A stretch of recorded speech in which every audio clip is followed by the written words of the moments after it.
Olá, eu sou Vanessa Luz e seja muito bem-vindo, muito bem-vinda a este dia de leitura da Biologia da Crença.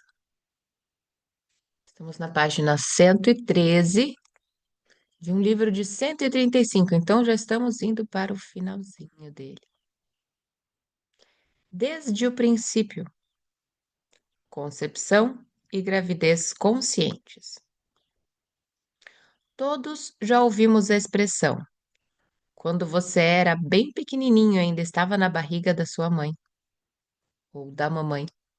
A frase mostra a felicidade de pais que realmente desejavam ter um filho e também resume as pesquisas genéticas mais recentes, que mostram que os pais devem se preparar meses antes de conceber um filho.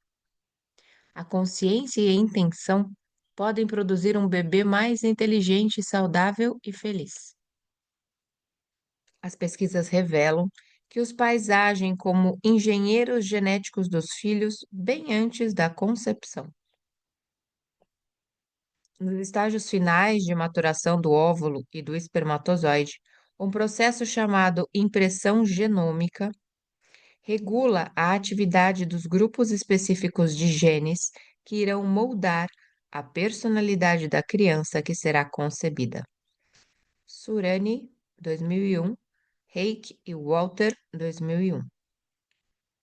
Estudos sugerem que tudo o que se passa na vida dos pais durante o processo de impressão genômica tem influência profunda sobre a mente e o corpo da criança, o que mostra que a maioria dos casais não está mesmo preparada para ter um filho. Verne declara em Pre-Parenting: Nurturing Your Child from Conception, pré-maternidade, como educar o seu filho desde a concepção. Faz toda a diferença sermos concebidos com amor, com pressa ou com ódio. E se nossa mãe realmente queria engravidar? Os melhores pais são aqueles que vivem em um ambiente calmo e estável, sem vícios e têm um bom relacionamento com a família e os amigos. Verne e Weintraub, 2002. É interessante observar que as culturas aborígenes conhecem há milênios a influência do ambiente no momento da concepção. Antes de ter um filho, os casais passam por cerimônias para purificar a mente e o corpo. Hoje, uma série de pesquisas documentam a importância das atitudes dos pais no desenvolvimento da criança desde o útero. Verne também escreveu sobre isso. As diversas evidências científicas que surgiram na última década nos levam a reavaliar as habilidades mentais e emocionais das crianças antes do nascimento. Os estudos mostram que, acordadas ou dormindo, elas, as crianças, estão constantemente sintonizadas com as ações, os pensamentos e os sentimentos da mãe. Desde o instante da concepção, a experiência no útero molda o cérebro, estabelece o tipo de personalidade, tem parâmetro e capacidade de pensar do indivíduo. Mas quero enfatizar que a nova biologia não é um retorno ao passado, quando se culpava as mães por todos os problemas infantis que a medicina ainda não compreendia, como esquizofrenia ou autismo. Mães e pais estão juntos no momento da concepção e durante a gravidez, mesmo que apenas a mulher esteja carregando a criança. Tudo que o pai faz afeta profundamente a mãe, que, por sua vez, afeta o desenvolvimento do filho. Por exemplo, se o pai abandona a mãe e ela fica com medo de não ter mais meios para sobreviver, isso afeta profundamente a interação entre ela e o bebê. Da mesma maneira, fatores sociais como falta de emprego, de moradia, problemas de saúde ou as intermináveis guerras que obrigam os pais a se ausentar e servir ao exército podem afetar os pais e, consequentemente, o desenvolvimento do filho. A base da paternidade consciente é que tanto mães quanto pais têm as mesmas responsabilidades em termos de saúde, inteligência e de felicidade dos filhos. Claro, não podemos culpar a nós mesmos ou a nossos pais pelos problemas em nossa vida, nem na vida de nossos filhos. A ciência se concentrou tanto no conceito de determinismo genético que hoje não temos consciência da influência das crenças em nossas vidas. E o mais importante, de como nosso comportamento e atitudes programam a vida de nossos descendentes. A maioria dos obstetras ainda desconhece a importância desses fatores no desenvolvimento de um bebê. Aprendem na faculdade que o desenvolvimento fetal é mecanicamente controlado pelos genes, sem maiores contribuições por parte da mãe. Por isso, preocupam-se apenas com alguns aspectos básicos. Ela se alimenta bem? Toma vitaminas? Faz exercícios com frequência? O único aspecto levado em consideração é a provisão de nutrientes para o feto geneticamente programado que vai nascer. A criança em desenvolvimento precisa, porém, de muito mais que os nutrientes do sangue da mãe. Se ela é diabética, por exemplo, seu filho acaba absorvendo excesso de glicose. Se sofre de estresse crônico, pode transmitir a ele excesso de cortisol e de hormônios de alerta, fuga ou luta. Há muitas pesquisas sendo realizadas hoje sobre o assunto. Se a mãe está sob muita tensão, seu eixo HPA é ativado, o que faz com que o bebê se sinta em um ambiente ameaçador. Os hormônios de estresse ativam reações de proteção. Quando entram na corrente sanguínea fetal, afetam os mesmos órgãos e tecidos que afetam na mãe. Em ambientes de estresse, o sangue do feto se concentra mais nos músculos e na parte posterior do cérebro para atender às necessidades nutricionais dos braços e pernas e da região do cérebro responsável pelos reflexos de defesa, ativados quando a vida está em risco. Para manter a função desses sistemas de proteção, o sangue é retirado dos órgãos viscerais e os hormônios inibem as funções cerebrais. O desenvolvimento dos tecidos e órgãos fetais é proporcional à quantidade de sangue que recebem e das funções que desempenham. Ao passar pela placenta, os hormônios de uma mãe que sofre de estresse crônico alteram profundamente a distribuição do fluxo de sangue no feto e modificam as características do desenvolvimento de sua fisiologia. Lesage, 2001, Christensen, 2000, Arsten, 1998, Lituile, 1998, Sapolsky, 1997, Sandman, 1994. Na Universidade de Melbourne, e Marilyn Winter desenvolveu uma pesquisa sobre fêmeas de carneiro grávidas, que são fisiologicamente semelhantes a humanos, e descobriu que a exposição pré-natal ao cortisol pode elevar a pressão sanguínea. Doddick, 2002. Os níveis de cortisol no feto desempenham um papel importante ao regular o desenvolvimento dos mecanismos de filtragem dos rins, chamados néfros. As células dos néfros são envolvidas no processo de equilíbrio dos níveis de sal no corpo e, portanto, são importantes para o controle da pressão sanguínea. O excesso de cortisol absorvido de uma mãe sob estresse altera o desenvolvimento dos néfros no feto.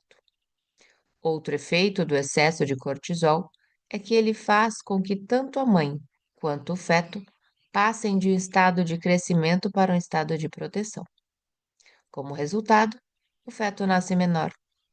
Condições negativas no útero, que levam ao nascimento de bebês com peso abaixo do normal, estão associadas a diversas doenças descritas por Nathaniels em seu livro Life in the Womb, A Vida no Útero, 1999. Entre elas, a diabetes, problemas de coração e obesidade. Por exemplo, o Dr. David Barker, da Universidade de Southampton, na Inglaterra, descobriu que meninos que nascem com menos de 2,5 kg têm 50% mais probabilidade de morrer devido a problemas cardíacos do que os outros, que nascem com peso normal. Pesquisadores de Harvard descobriram que meninas que pesam menos de 2,5 kg correm 23% mais risco de terem doenças cardiovasculares que as outras. David Lyon, da Escola de Higiene e Medicina Tropical de Londres, descobriu que a diabetes é 3 vezes mais comum em homens com mais de 60 anos que nasceram com tamanho e peso abaixo do normal. Esse novo foco da influência do ambiente pré-natal também abrange o estudo do QI, que os deterministas genéticos e raciais associavam apenas aos genes. Mas, em 1977, Bernie Devlin, professor de psiquiatria da Escola de Medicina da Universidade de Pittsburgh, analisou 212 estudos que comparavam o QI de gêmeos, irmãos e seus pais. Concluiu que os genes são responsáveis por apenas 48% dos fatores de desenvolvimento do QI. E quando se soma a isso os efeitos da união dos genes maternos e paternos, os componentes de inteligência herdados diminuem ainda mais, chegando a uma média de 35%. Devlin, 1997. McGee, 1997. Já Devlin descobriu que as condições ao longo do desenvolvimento pré-natal podem afetar o QI de maneira significativa. Ele revela que uma média de 50% da inteligência potencial de uma criança é controlada por fatores ambientais. Estudos anteriores também mostravam que o consumo de álcool ou de nicotina durante a gravidez pode causar a diminuição do QI da criança, assim como a exposição ao chumbo. A lição para quem deseja ter um filho é que as atitudes dos pais no período da gravidez podem reduzir drasticamente a inteligência da criança. E não se trata de acidentes, mas de alterações no fluxo de sangue de um cérebro submetido a estresse.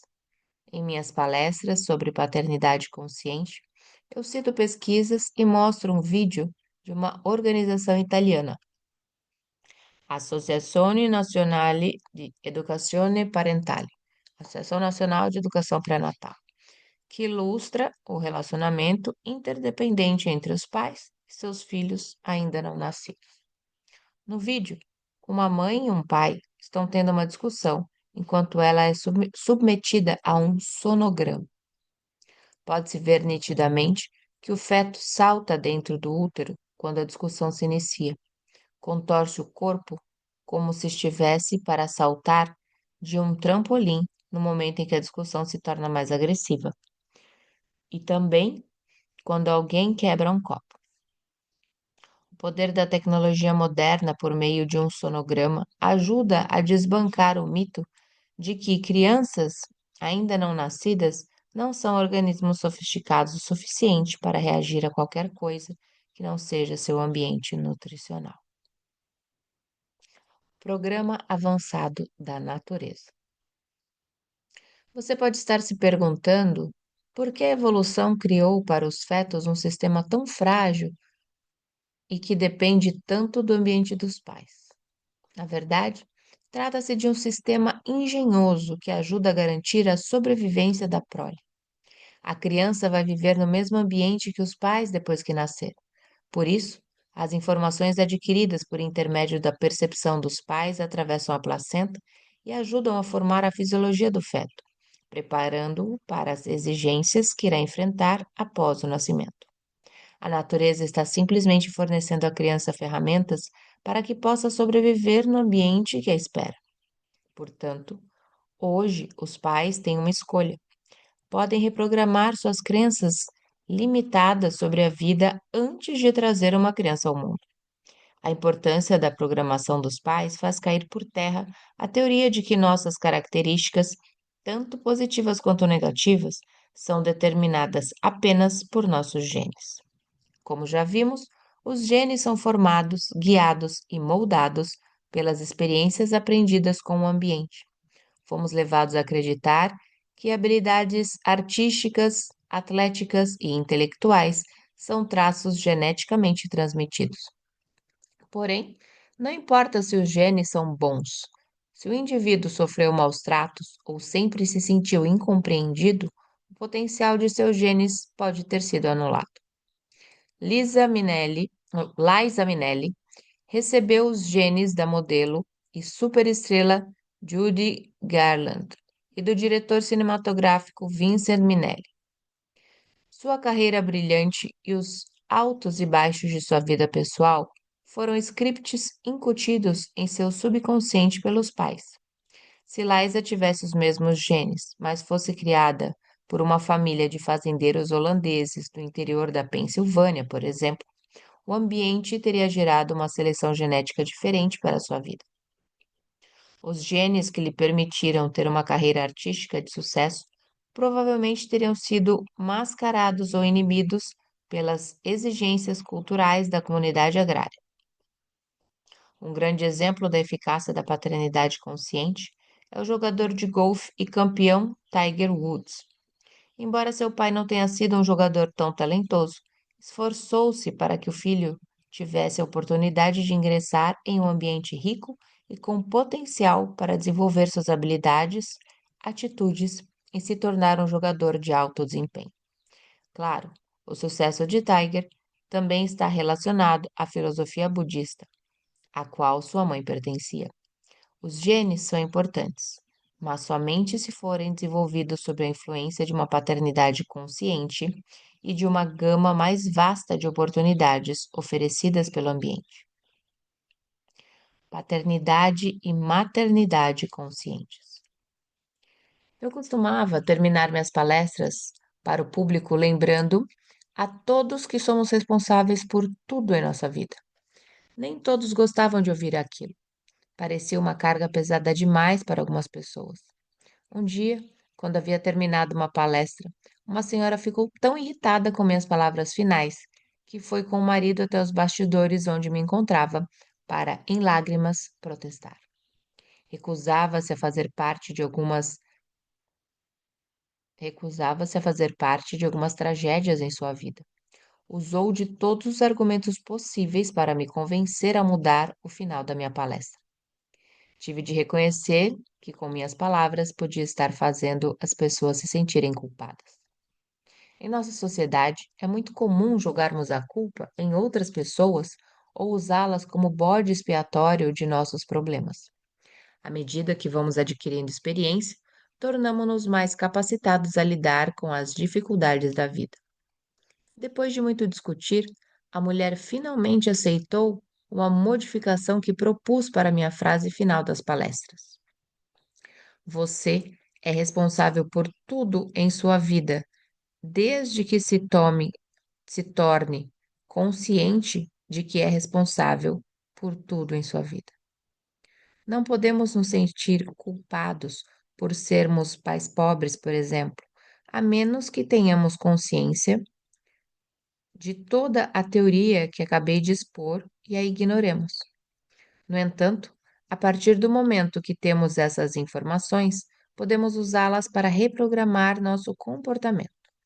E por falar em mitos sobre a paternidade, não criamos todos os nossos filhos da mesma maneira.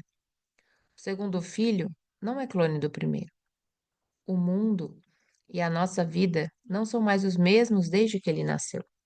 Como já mencionei, sempre pensei que tinha sido o mesmo pai para minha filha mais nova e para a mais velha. Porém, ao analisar a questão com mais cuidado, percebi que não fui. Quando a primeira nasceu, eu estava cursando a faculdade. Foi uma fase difícil para mim, uma grande carga de responsabilidade que me deixou bastante inseguro. Já quando a segunda nasceu, eu já era um cientista formado e confiante, pronto para iniciar minha carreira acadêmica. Tinha mais tempo e energia psicológica para cuidar dela e também para dar mais atenção à mais velha, que já dava seus primeiros passinhos. Outro mito que merece ser desbancado é que as crianças precisam de estímulos de desenhos, figuras ou brinquedos educativos que o mercado insiste em criar com o argumento de que ajudam a aumentar sua inteligência. Michael Mendita e Joseph Chilton Pearce deixam muito claro em seu livro Magical Parent, Magical Child, Pai Mágico, Filho Mágico, que a brincadeira e não a tentativa de programar é a chave para aumentar a capacidade de aprendizado e desempenho tanto de crianças quanto de adultos. Crianças precisam de pais que incentivem sua curiosidade, criatividade e as descobertas do mundo ao seu redor. Obviamente, o que nós humanos precisamos na infância é de apoio e de amor para desenvolver nossa habilidade de observar a vida dos mais velhos. Crianças que são criadas em orfanatos e passam o tempo todo no berço sendo apenas alimentadas, sem carinho ou atenção, acabam tendo problemas de desenvolvimento.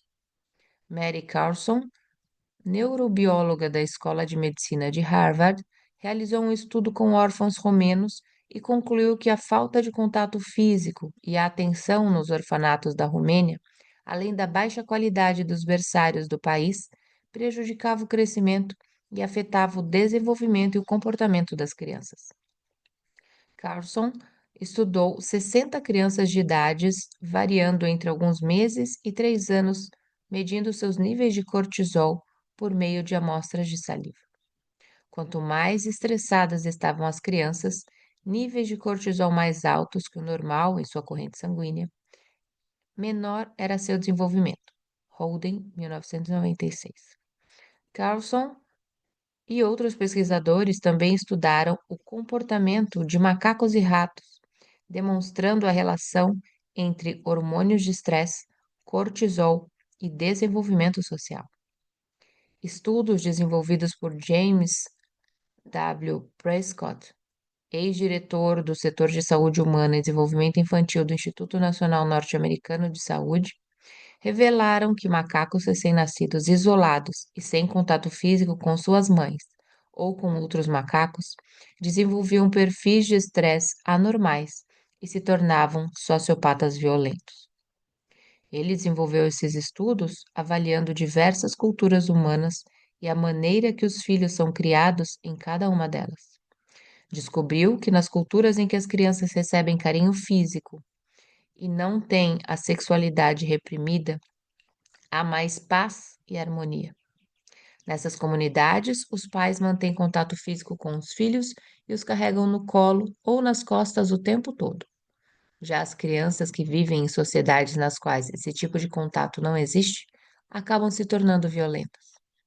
Uma característica muito comum nesses casos é o distúrbio afetivo somato, somatosensório, caracterizado pela dificuldade fisiológica de impedir oscilações de hormônios de estresse precursores de ações violentas. Essas descobertas ajudam a explicar os níveis de violência nos Estados Unidos. Ao invés de incentivar o contato físico entre pais e filhos, os médicos normalmente os desmotivam. Isso se inicia com a intervenção não natural logo após o parto, por exemplo, em que o recém-nascido é separado dos pais no berçário por longos períodos. Depois, há a recomendação de não irem ao quarto do bebê toda vez que ele chorar, para que ele não se torne mimado. São práticas incentivadas pela ciência que acabam contribuindo para a violência em nossa civilização. As pesquisas sobre contato físico e sua relação com a violência são descritas com detalhes no site www.violence.de. Mas, e quanto às crianças romenas que são criadas sem carinho ou afeto e se tornam o que os cientistas chamam de maravilhosos sobreviventes? Porque algumas crianças se superam mesmo vivendo em ambientes negativos? Por que têm genes melhores? Não consigo acreditar nisso. A causa mais provável é que os pais naturais dessas crianças tenham lhes fornecido um ambiente pré e perinatal mais favorável, além de nutrição adequada ao seu desenvolvimento. A lição para os pais adotivos é que não devem fingir que a vida das crianças se iniciou no dia em que foram adotadas. Elas já foram programadas no útero a acreditar que não são amadas ou desejadas. Claro, podem ter a sorte de ser adotadas ou cuidadas por pessoas que lhes deem carinho e que as estimulem. Mas se os pais adotivos não têm consciência dessa programação pré-natal, podem não saber como lidar com as situações que surgem após a adoção.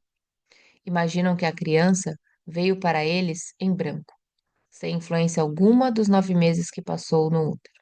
Portanto, a melhor atitude é reconhecer sua programação e tentar modificá-la se necessário. A mensagem, tanto para os pais adotivos quanto para os naturais, é muito clara. Os genes que foram transmitidos aos seus filhos refletem apenas um potencial, não seu destino. É sua responsabilidade fornecer a eles um ambiente que incentive o desenvolvimento pleno de suas características inatas. Não quero dizer com isso que os pais precisam ler centenas de livros sobre o assunto. Conheço muitas pessoas que se interessam intelectualmente pelas ideias que apresento neste livro, mas isso não basta. Eu mesmo já tentei trabalhar apenas com a teoria.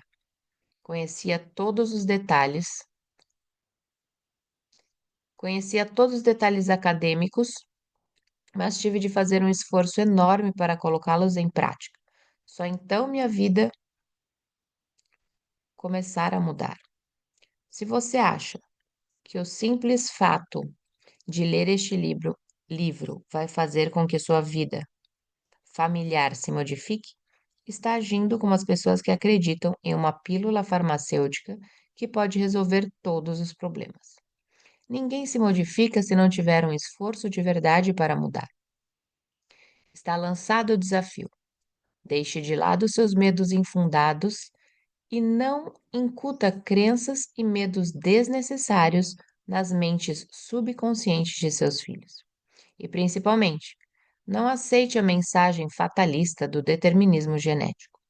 Você pode ajudar seus filhos a desenvolver todo o seu potencial e pode mudar sua própria vida também. Ninguém é vítima de seus genes. Aproveite a lição dos sistemas de crescimento e proteção das células e mantenha seu corpo em crescimento sempre que possível. Lembre-se de que os maiores fatores de estímulo para o crescimento humano são as escolas mais famosas, os brinquedos mais caros. Eu vou ler novamente. Lembre-se de que os maiores fatores de estímulo para o crescimento humano não são as escolas mais famosas, os brinquedos mais caros e os salários mais altos. Muito antes de os biólogos celulares iniciarem suas pesquisas com as crianças nos orfanatos, os pais conscientes e os mestres como Rumi já sabiam que o melhor incentivo para o crescimento de crianças e adultos é o amor. Uma vida sem amor não é vida. O amor é a água da vida. Beba-o com o coração e com a alma. E ficamos por aqui com essa leitura. Espero que você esteja gostando, já esteja inscrito no canal e deixe seu like. Se não, aproveite e faça isso agora. Se você chegou só hoje aqui, deixe o comentário que eu te envio a playlist com a leitura desde o início. Um beijo no seu coração e até a próxima leitura.